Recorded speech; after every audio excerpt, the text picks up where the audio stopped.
galera, bem-vindos ao Planeta ESPN de hoje, comigo nos estúdios, dois cicloativistas de respeito, Renata Falzoni, que você bem conhece, e Thiago Benicchio, bem-vindos, hein? Muito obrigado pela presença, hoje aqui um programa casca grossa, meus amigos, e a gente vai precisar da participação de vocês para colocar em discussão o direito de ir e vir em segurança dos ciclistas nas ruas das grandes cidades brasileiras. espn.com.br/Planeta EXPN. As imagens chocaram o Brasil. Como é que alguém em sã consciência consegue avançar sobre um grupo de ciclistas com uma arma letal? Sim, porque o carro é uma arma letal, né? Renata Falzoni já enfatizou aqui várias vezes no Planeta. Se liga.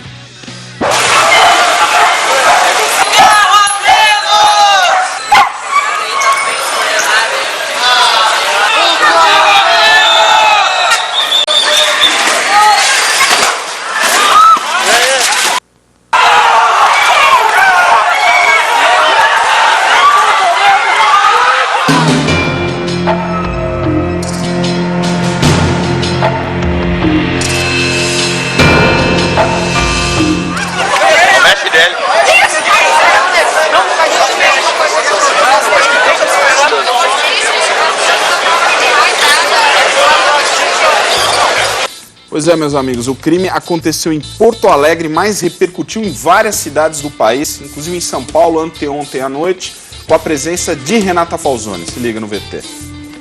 Dados com o atropelamento de 50 ciclistas na cidade de Porto Alegre, durante o movimento da massa crítica na noite de sexta-feira, dia 25 de fevereiro, cerca de 150 cicloativistas e simpatizantes reuniram-se na Praça do Ciclista em São Paulo no fim da tarde desta segunda-feira para marcar um protesto.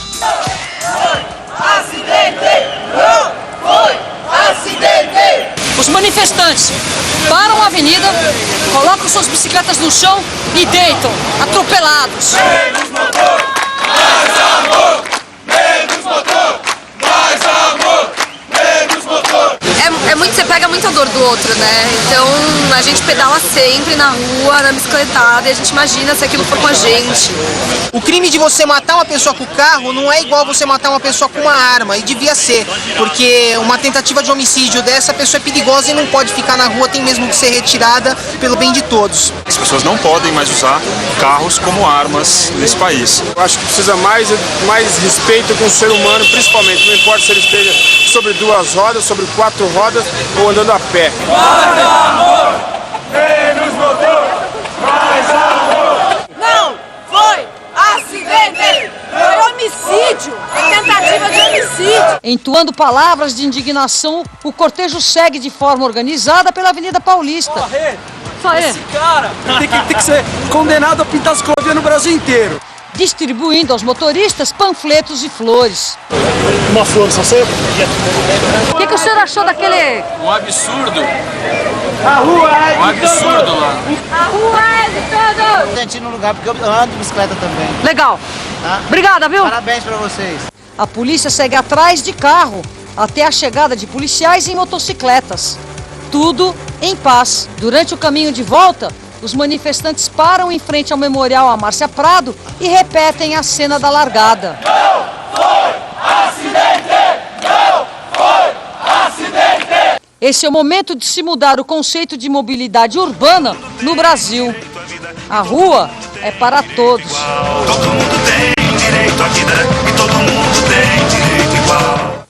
Olha aí, essas foram cenas da cidade de São Paulo 2 dias atrás. E não foi só por ali que a cena repercutiu, não. Ontem foi a vez de Porto Alegre protestar, com a presença de várias vítimas, inclusive.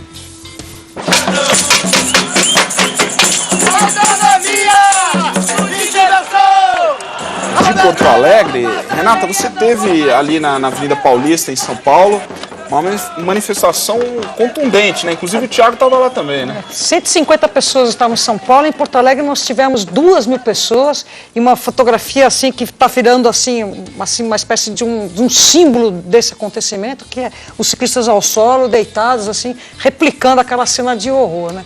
Mas uma coisa muito importante a gente deixar claro que esse vídeo, ele é um superlativo daquilo que a gente vive todos os dias da nossa vida. não é um ato isolado. Esse tipo de atentado à vida do cidadão, do pedestre, do ciclista, ele acontece todos os dias. Agora mesmo, eu estava pedalando, na hora que ficou, ainda estava vermelho o semáforo, verde para os pedestres, atravessarem a rua, eu atravessei junto com os pedestres, vieram 3 carros, passaram por cima de mim, eu cheguei no policial, comentei, esses carros estão no vermelho. E o policial riu de mim. Falou, dizer, tipo, a culpa é sua. A culpa é minha, porque estou na rua. Quer dizer, esse caso, esse evento, ele está mostrando ao vivo e a cores o que nós, pedestres e ciclistas, vivemos todos os dias nas ruas desse país. E tá a impunidade e as pessoas usando os carros como arma, deliberadamente, com a anuência das autoridades públicas. Né? É isso que eu ia dizer, inclusive mostrando essas facetas obscuras da sociedade, né? Como o caso do delegado que chegou a apoiar o motorista, disse, não, a culpa provavelmente é dos ciclistas. É isso mesmo, Thiago? Eu acho que esse caso está trazendo algumas coisas interessantes em discussão e talvez a mais importante delas seja a noção do respeito à vida acima de tudo nas ruas, porque não tem cabimento ninguém, por nenhuma razão, fazer o que esse cara fez. Então acho que graças principalmente às imagens, se a gente não tivesse essas imagens que apareceram aí do atropelamento, muito provavelmente o delegado ainda teria apoio dos seus superiores, do governador e tudo mais, em dizer que a culpa era dos ciclistas. Acho que esse caso ganhou uma repercussão internacional porque todo ciclista em todo lugar do mundo sabe o que aconteceu. Você falou de repercussão internacional, desculpa te interromper, Thiago, eu queria parar um pouquinho a discussão aqui para mostrar as imagens em Buenos Aires. Como você disse, os protestos não se restringiram a Porto Alegre, nem a São Paulo, nem ao Brasil. Já tomou conta do planeta. Aí algumas fotos da manifestação em Buenos Aires. É muito legal, por outro lado, notar essa união, né, dos ciclistas internacionais. Porque em todas as cidades do mundo o ciclista ele é o penúltimo lugar na escala, em todas não, mas assim, nas cidades ruins do mundo o ciclista é o penúltimo lugar na escala, depois dele só tem o pedestre, na escala de prioridades, né? Então acho que essa repercussão internacional ela se deve a 2 razões. A primeira é porque todos os ciclistas que pedalam, participando ou não das massas críticas das bicicletadas, eles sabem que as pessoas utilizam o carro de uma forma completamente imbecil nas ruas.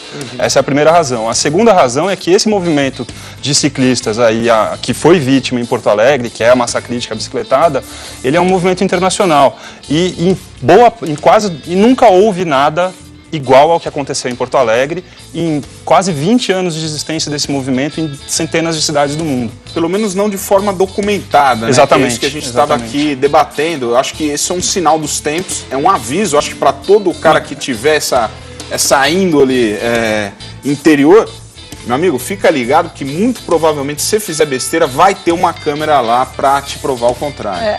Assim, o Alexandre Garcia, ele deve ter sido assim, um divisor de águas do comentário do Alexandre Garcia no jornal Bom Dia Brasil.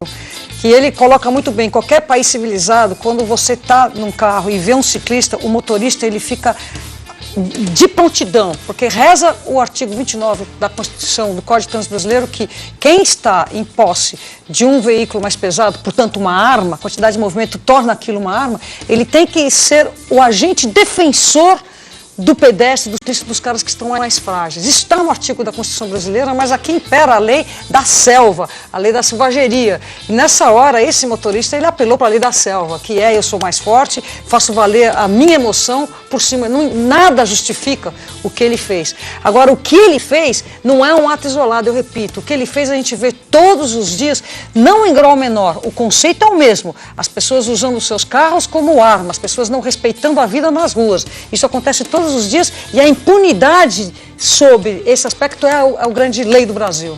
Olha só, tem inclusive participação já dos nossos telespectadores aqui. A Luciana Azevedo, ela é curta e grossa. Olha só, tentativa de assassinato, não tem desculpas. Se estava sendo ameaçado, que desse uma ré. Ou virasse à direita, ele estava numa esquina. As pessoas não fazem isso quando elas estão na porta de um estádio de futebol e tem aquela multidão descendo para entrar. Ninguém pega e joga o carro para cima daquelas pessoas. Então, é muito óbvio que esse caso não foi um acidente. Acho que o que a Renata está colocando é que o depois desse caso, assim, não há... até o cara sabe que não foi um acidente aquilo e que ele não pode ser enquadrado como se tivesse cometido uma infração de trânsito. O que ele cometeu foi um crime. Acho que o que a Renata coloca com muita propriedade é que o que vem depois disso, o que que esse assunto traz. Esse cara, ele ultrapassou um limite que é um limite da convivência em sociedade, então ele deve ser excluído da sociedade. Agora, quantas e quantas pessoas não estão a 1 centímetro atrás desse limite que ele ultrapassou e prestes a ultrapassar, sendo controladas aí por alguma outra razão que não é racional. Elas não conseguem mentalizar que elas não têm o direito de jogar o carro para cima, nem sem querer, nem para educar, nem nada. Elas têm que tomar cuidado. Então, acho que essa é a principal... ilustra bem esse episódio, aquele filme, né? Um Dia de Fúria.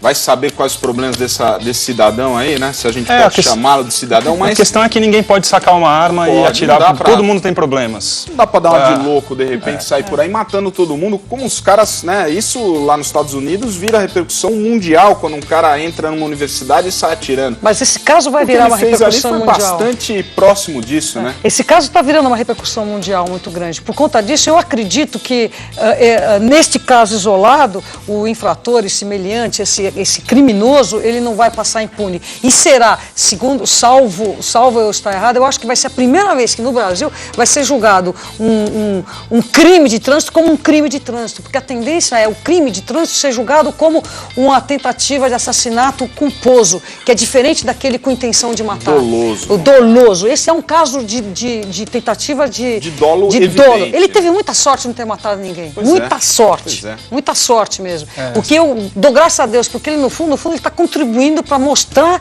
a realidade que nós vivemos, para mostrar a grande impunidade. Como que podem esses crimes de trânsito serem considerados como é o que o William Cruz fala naquele vídeo, como é que pode ser considerados como culposo?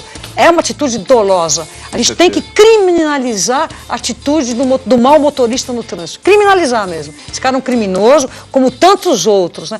Eu gostaria que as pessoas lessem meu blog, porque eu acho que eu estava feliz aquele dia que eu escrevi meu blog. É isso aí, vale a pena. espn.com.br/Renata Falzoni, ela realmente estava inspirada. E um outro figura muito inspirado, que também está aqui no nosso